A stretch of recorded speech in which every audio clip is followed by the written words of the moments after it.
The United States is the only advanced industrial democracy where the elected officials get to choose their voters rather than the other way around. This doesn't make very much sense, but it goes farther than that.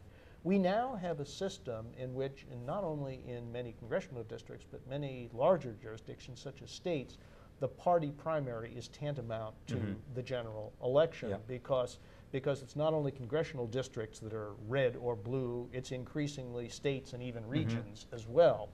And so there are reforms of the party nominating processes that would open up the choices beyond the hardcore of the party. And then I have a personal hobby horse. And this is based on my study of Australia, interestingly enough. In the late teens and early 20s, the Australians got worried about declining political participation. Political participation had declined below 60%. And so in the mid-20s, they passed a mandatory voting law.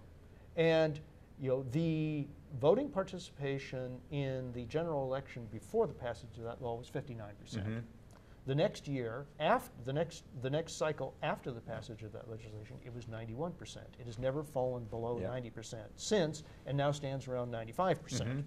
And that has the effect not only of expanding the electorate to just about everybody, but the less committed voters, the more ambivalent voters, and perhaps the less intense voters are brought into the political process. And according to the political science that I trust, that tends to have an ameliorating consequence.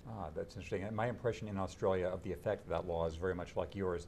The actual sanctions are fairly mild, but still just the existence of the law encourages most people to vote. I have to say, it is amazing that fines no larger than your average American traffic ticket raised voting participation by more than 30 percentage points like that.